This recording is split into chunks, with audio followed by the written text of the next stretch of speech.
Students, कैसे हैं आप लोग। आज हम लोग ज्योग्राफी का चैप्टर 1 स्टार्ट करने वाले हैं, the earth in the solar system. तो आइए सबसे पहले हम लोग अपने सोलर सिस्टम पर थोड़ा सा नज़र डालते हैं। ओके, तो ये है हमारा सोलर सिस्टम। ये है सन, उसके बाद है Mercury, Venus, Earth, Mars, Jupiter, Saturn, Uranus, Neptune. Okay, ये हो गया हमारा पूरा सोलर सिस्टम। ये सोलर सिस्टम क्यों बोला जाता है? क्योंकि सोलर मतलब सन, और सन के चारों तरफ घूमते हैं, इसलिए इसको सोलर सिस्टम यानी सोलर का सिस्टम बताया जाता है। ओके, आपको ये क्लियर है? तो अब हम लोग चैप्टर की तरफ बढ़ते हैं और अब बिना किसी देरी के स्टार्ट करें।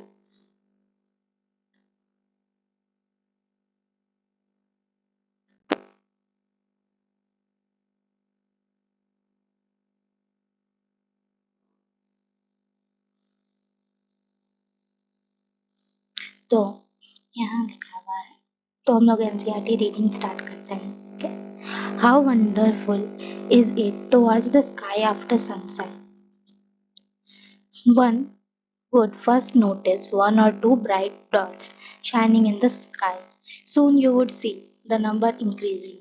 You cannot count them anymore. The whole sky is filled with tiny shining objects. Some are bright, others are dim. It seems as if the sky is studded with diamonds. इसमें बोला जा रहा है कि कितना अच्छा लगता है ना हम लोग को स्काई देखने में सनसेट के बाद, है ना। क्योंकि स्काई बहुत ही खूबसूरत लगता है। पहले हम लोग जब जैसी सनसेट होता है, जैसे अंधेरा होना स्टार्ट हो जाता है, तो हमें 1 से 2 ब्राइट डॉट्स दिखते हैं और फिर वो धीरे धीरे बढ़ते जाते हैं और वो इतने बढ़ जाते हैं कि आप फिर उसे काउंट नहीं कर सकते। The whole sky is filled with tiny shiny objects. छोटे छोटे शाइनी ऑब्जेक्ट से पूरा स्काई एकदम पूरे भर जाता है, मतलब फिल हो जाता है। Some are bright, others are dim. कोई कोई बहुत ज्यादा ब्राइट होते हैं और कुछ कुछ डिम होते हैं। It seems as if the sky is studded with diamonds. ऐसा लगता है कि जैसे स्काई में डायमंड्स रखे हुए हैं या फिर डायमंड्स जड़े हुए हैं। They all appear to be twinkling, but if you look at them carefully, you will notice that some of them do not twinkle as others do. कुछ चमचमाते हैं और कुछ कुछ वैसे चमचमाते नहीं हैं। कुछ ज्यादा चमचमाते, कुछ बहुत कम चमचमाते हैं। They simply glow without any flickers, just as the moon shines. जैसे मून सिर्फ ग्लो देता है, उसमें टिम नहीं होता, वैसे ही कुछ कुछ शाइनी, जो छोटे छोटे शाइनी ऑब्जेक्ट्स होते हैं, वो ऐसे ही चमकते हैं। Along with these bright objects, you may also see the moon on the most of the days. और ये ब्राइट ऑब्जेक्ट्स के अलावा भी हम लोग मून लगभग सारे दिन देखते हैं। It may however appear at different times in different shapes and in different positions. हाँ, ऐसा होता है कि वो अलग अलग टाइम में, अलग अलग शेप में और अलग अलग पोजीशन में दिखता है। You can see the full moon only once in about a month's time. मतलब फुल मून, पूरा मून एक ही दिन दिखता है ना। आप लोगों ने भी नोटिस किया होगा कि पूरे महीने में एक ही दिन फुल मून दिखता है, यानी पूरा चांद, गोल चांद।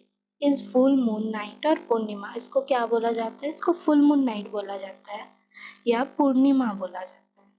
ओके, अ फोर्टनाइट लेटर, मतलब उसके लगभग 14 दिन बाद, you can not see it at all. मतलब 14 दिन बाद आप पूरा चांद नहीं देख सकते, मतलब चांद उस दिन नहीं दिखता है। It is a new moon night, इसको क्या बोलते हैं? न्यू मून नाइट और अमावस्या, मतलब नया चांद आने वाला है, या अमावस्या यानी कि अंधेरा। On this day you can watch the night sky best provided it's clear night. इस दिन आप पूरे स्काई को, नाइट स्काई को देख सकते हो एकदम clear. Do you wonder why can't we see the moon and all those bright tiny objects during the daytime? आपने कभी सोचा है कि हम लोग मून और जो टाइनी ब्राइट ऑब्जेक्ट्स है, मतलब जो छोटे छोटे से टाइनी टाइनी से जो ऑब्जेक्ट्स होते हैं, हम लोग उसको दिन के टाइम में क्यों नहीं देख सकते? ऐसा क्यों है कि सिर्फ हमें रात में ही दिखते हैं? It is because the very bright light of the sun does not allow us to see all those bright objects of the night sky. ऐसा क्यों होता है? क्योंकि जो सन का जो ब्राइट लाइट है, जो रोशनी है सन की, वो हमसे देखने नहीं देती है, ठीक है, दिखने नहीं देती है, वो उसे ढक देती है, इसलिए हमें नहीं दिखती है। The sun, the moon, and all those objects shining in the night sky are called celestial bodies. तो सन, मून और ऑल जो और भी जो छोटे ऑब्जेक्ट्स या बड़े ऑब्जेक्ट्स जो भी हमें दिखते हैं, इंक्लूडिंग सन एंड मून, उनको क्या बोलते हैं? सेलेस्टियल बॉडीज बोलते हैं। ठीक है, नाइट स्काई या डे स्काई में जो भी दिखते हैं उसे क्या बोलते हैं? Celestial bodies. Some celestial bodies are very big and hot. कोई कोई सेलेस्टियल बॉडीज बहुत ही बड़े और हॉट होते हैं, ठीक है, बड़े और गर्म, उनमें से हीट प्रोड्यूस होता है। They are made up of gases. वो किससे बने होते हैं? मेड अप ऑफ गैसेस, मतलब गैसेस से बने हुए होते हैं। They have their own heat and light. उनके खुद के हीट एंड लाइट होते हैं, ठीक है, विच दे एमिट लार्ज अमाउंट्स। और वो क्या करते हैं? हीट और लाइट बहुत ही ज्यादा लार्ज अमाउंट्स में प्रोड्यूस करते हैं। ठीक, एमिट मतलब प्रोड्यूस करना या produce. This celestial bodies are called star. और ये सारे सेलेस्टियल बॉडी को क्या बोलते हैं? स्टार बोलते हैं। The sun is a star. Okay, countless. तो सन भी क्या है? सन भी स्टार है। ऑल्दो यही एक स्टार है जिसको हम दिन में देख सकते हैं और रात में नहीं देख सकते, और बाकी सारे स्टार हम लोग को कब दिखते हैं? रात में। Countless twinkling stars in the night sky are similar to the sun. जो भी हमें छोटे छोटे ट्विंकलिंग स्टार्स, मतलब जो भी तारे सितारे हमें दिखते हैं रात को, वो सन के जैसे ही होते हैं। We do not feel their heat और light and they look so tiny because they are very very far away from us. But हम लोग उसका जो भी हीट और लाइट है वो उसको हम फील नहीं कर सकते, क्योंकि वो हमसे बहुत बहुत बहुत दूर है। वो अर्थ से बहुत किलोमीटर से दूर है। ओके, इसलिए you must have noticed that all objects look smaller when seen from a distance. आपको पता होगा कि कोई चीज सामने रखा हुआ होगा तो वो बड़ा दिखता है, और उसी को अगर हम लोग दूर से देखेंगे तो वो बहुत छोटा दिखेगा। How small an aeroplane looks when it is flying in the great height. जैसे कि एरोप्लेन सामने से तो देखा होगा आप लोगों ने अगर, तो वो सामने से बहुत बड़ा होता है, बट जैसे ही हम लोग उसको स्काई में देखते हैं और वो बहुत हाइट में होता है, इसलिए वो हमें बहुत छोटा नजर आता है।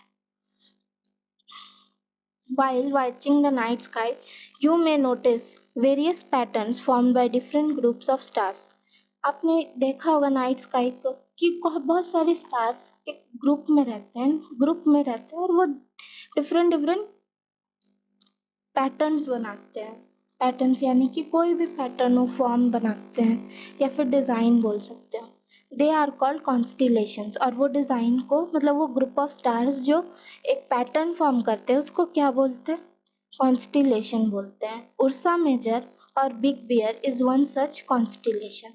उर्सा मेजर और बिग बियर, उर्सा मेजर और बिग बियर भी एक कॉन्स्टिलेशन है। ओके,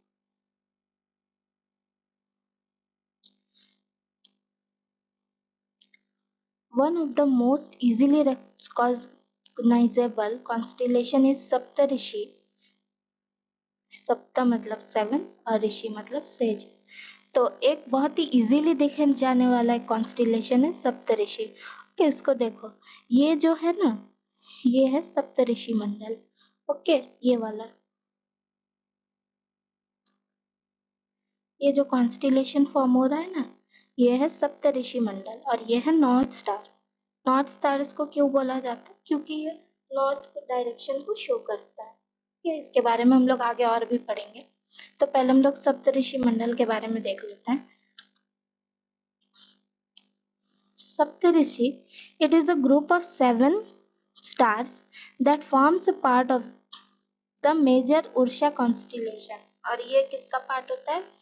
उर्सा मेजर कॉन्स्टिलेशन का पार्ट होता है। और ये कितना है? 7 स्टार्स है, इसीलिए इसको सप्तऋषि बोला जाता है। Okay, In ancient times, people used to determine directions during the night with the help of stars. मतलब पुराने समय में तो कंपास नहीं होता था और हमारे पास फ़ोन भी नहीं था कि उसमें कंपास हो, या नॉर्मल जो कंपास हैंड कंपास यूज़ होते हैं वो भी नहीं थे। तो पुराने लोग स्टार्स को देख के अपना डायरेक्शन तय करते थे कि अगर ये स्टार इधर है तो ये डायरेक्शन होना चाहिए। The north star indicates the north direction. तो नॉर्थ स्टार जो है वो नॉर्थ डायरेक्शन को, नॉर्थ स्टार कौन से डायरेक्शन को शो करेगा? नॉर्थ डायरेक्शन को। It is also called polar star. तो नॉर्थ स्टार को पोलर स्टार भी बोला जाता है। ओके, ये है पोलर स्टार या नॉर्थ स्टार। ओके, देखो आ गए ना हम लोग नॉर्थ स्टार पे। It is always remain in the same position in the sky. It always remains same position, मतलब ये कभी पोजिशन चेंज नहीं करता। अर्थ रोटेट करता है, ये तो आपको पता ही होगा। तो अर्थ रोटेट करता है, तो जो भी है वो नॉर्थ स्टार का डायरेक्शन कभी चेंज नहीं होता। ऐसा नहीं होता कि वो कभी साउथ में आता है, फिर कभी ईस्ट में, या फिर कभी वेस्ट पे आता है। उसका डायरेक्शन हमेशा नॉर्थ में ही रहता है। We can locate the position of a pole star with the help of Saptarishi Mandal. हम लोग नॉर्थ स्टार को कैसे डिटरमाइन कर सकते हैं या फिर उसको कैसे लोकेट कर सकते हैं? सप्तऋषि मंडल के हेल्प से। लुक एट द फिगर 1.1, ये वाली figure. You will notice that if an imaginary line is drawn joining the pointer stars and extended further, it will point to the polar star. Okay, देखो ये जो pointer stars है, ठीक सप्तऋषि मंडल के जो सबसे स्टार्टिंग के जो स्टार्स है, ये दो स्टार्स, ये थर्ड, ये जो सीधे लाइन बनाएगा ना, वही होता है नॉर्थ स्टार। आप किसी एल्डरली को बोल सकते हो, वो आपको शो कर देंगे कि कौन सा नॉर्थ स्टार है, अगर उन्हें पता होगा तो। Some celestial bodies do not have their own heat and light. अब आते हैं, कोई सेलेस्टियल बॉडीज होते हैं जिनके हीट और लाइट नहीं होते। अभी तक हमने पढ़ा कि जिनके हीट एंड लाइट होते हैं उनके बारे में। अब कुछ कुछ सेलेस्टियल बॉडीज ऐसे भी होते हैं जिनके हीट और लाइट, खुद का हीट भी नहीं होता और लाइट भी नहीं होता, उनके बारे में पढ़ते हैं। They are lead by light of stars. वो किससे होते हैं, किससे जलते हैं, या फिर उनमें कैसे लाइट आता है? दूसरे स्टार्स की हेल्प से। Such bodies are called planets. उन बॉडीज को क्या बोला जाता है? प्लैनेट बोला जाता है। The word planet comes from the Greek word planete which mean wanderers. ठीक, तो प्लैनेट वर्ड कहाँ से आता है? ग्रीक वर्ड से आता है। ठीक है, प्लैनेटे जिसका मतलब होता है वॉन्डरर्स। ओके,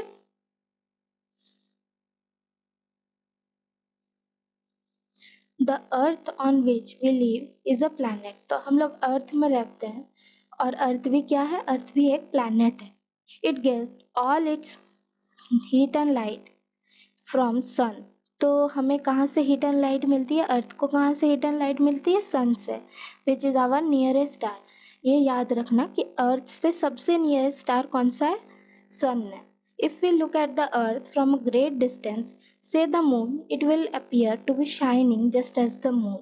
अगर अगर हम लोग अर्थ को दूर से देखें, थोड़ी दूरी से, जो कि अभी पॉसिबल नहीं है, अगर ऐसा देखा जाए तो वो भी मून के जैसे ही शाइनिंग, मतलब शाइन करता हुआ नजर आएगा।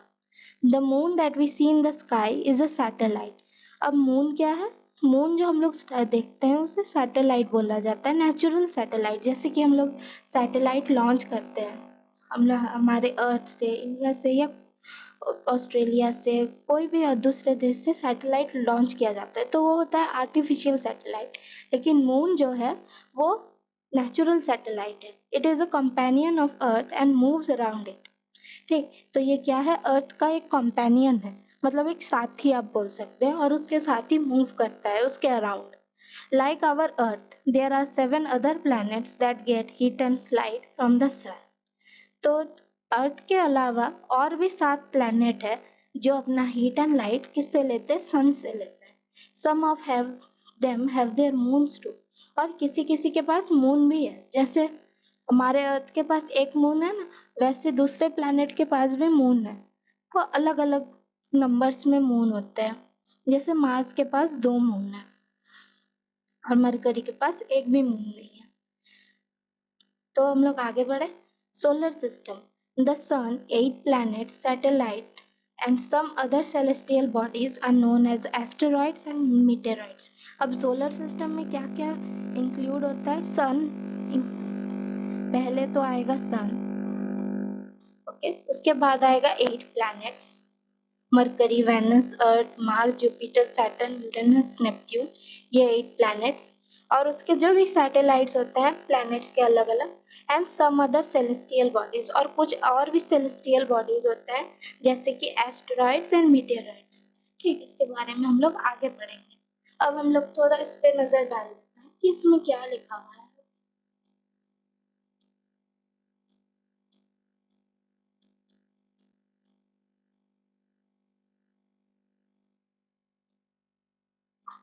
देखो, अब यहाँ पे दिखा हुआ है कि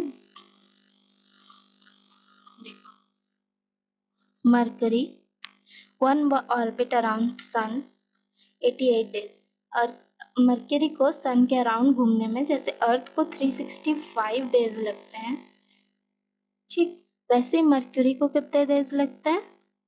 88 डेज। और अपने एक्सिस पे घूमने में जैसे अर्थ को 24 आवर्स लगते हैं अपने एक्सिस में घूमने में, उसी तरह से इसमें मरकरी को 59 डेज लगते हैं।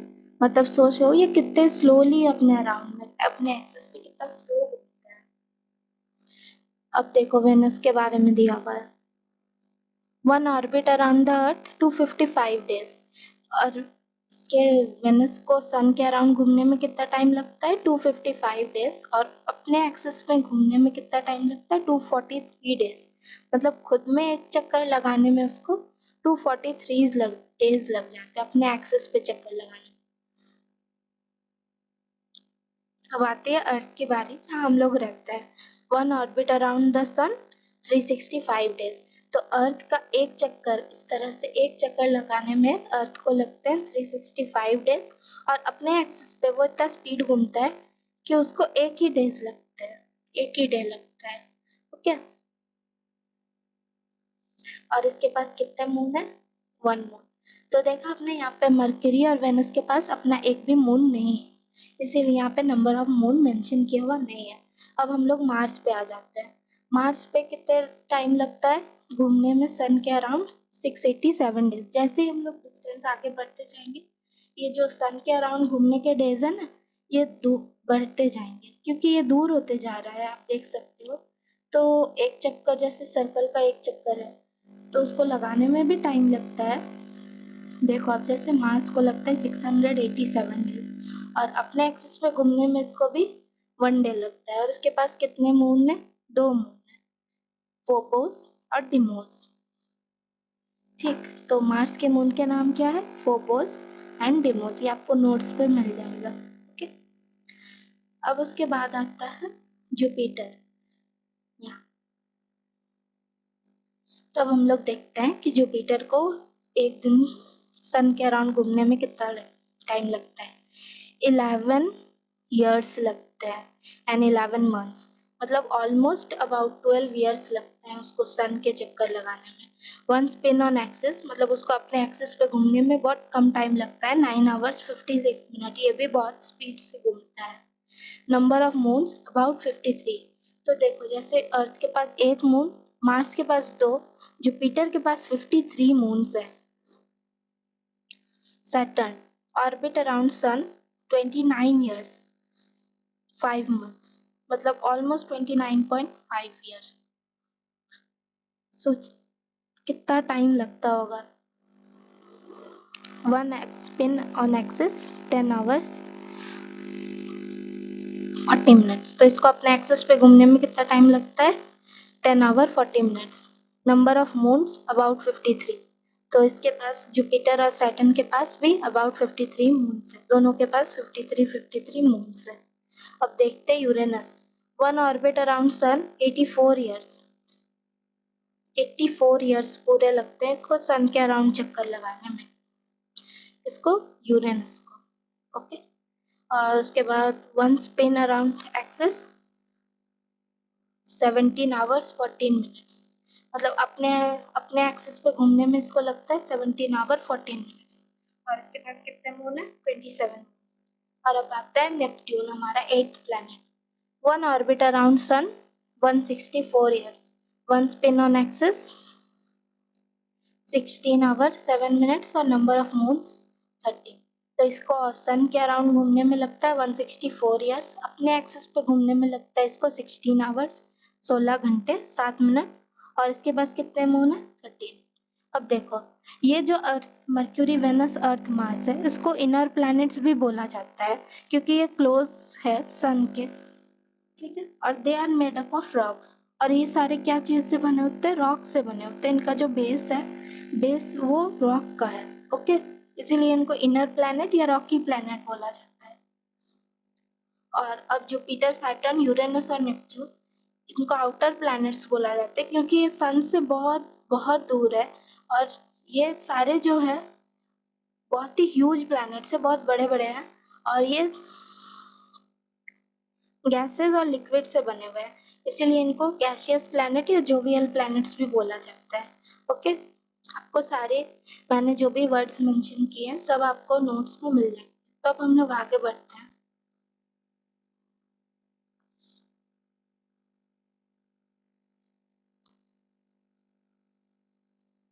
हम देखते हैं। हमने यहाँ पे देखा था some other celestial bodies known as asteroid and meteorites form the solar system। तो एस्टेरॉइड्स और meteorites भी हमारे सोलर सिस्टम के पार्ट, ठीक है। अब आपको मैं बताती हूँ एस्टेरॉइड बेल्ट के बारे में। ये एस्टेरॉइड बेल्ट है क्या?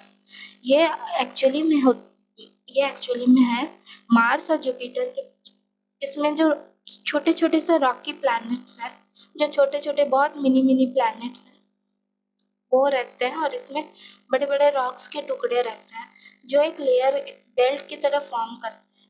ओके, इसीलिए इसको एस्टेरॉइड बेल्ट बोला जाता है कि एक बेल्ट के जैसे फॉर्म हो जाता है जो भी इसमें छोटे छोटे से रॉकी प्लैनेट्स होते हैं, ठीक है। अब यहाँ डू यू नो में कुछ दिया हुआ है। Sol in Roman mythology is sun god. Okay, solar means related to sun. तो सोल में सोलर, जो सोलर का सोल वर्ड है वो रोमन माइथोलॉजी के हिसाब से सन गॉड है। सोल एक रोमन माइथोलॉजी के हिसाब से सन गॉड है, और solar means related to sun, और सोलर का क्या मतलब हुआ, related to sun. The family of sun is therefore called the solar system. तो फैमिली ऑफ सन, जो सन की फैमिली है, उसको क्या बोला जाता है, सोलर सिस्टम। अब हम लोग आगे कंटिन्यू करेंगे नेक्स्ट वीडियो में। बस हाफ चैप्टर ऑलमोस्ट बचा हुआ है, सन, प्लैनेट्स, अर्थ, मून। तो आपको वीडियो कैसे लगे ये ज़रूर कमेंट सेक्शन में बताना, और कुछ इम्प्रूवमेंट्स होंगे तो वो भी सजेस्ट करना। मैं इम्प्रूव करने की पूरी कोशिश करूँगी। आपको नोट्स जल्दी से जल्दी प्रोवाइड किए जाएंगे। Thank you. और मेरे चैनल को लाइक, सब्सक्राइब, शेयर कर देना अपने दोस्तों के साथ, उनको भी बता देना कि मैं यहाँ पोस्ट कर रही हूँ आपके क्लास से related videos. Okay, thank you, bye, have a good day.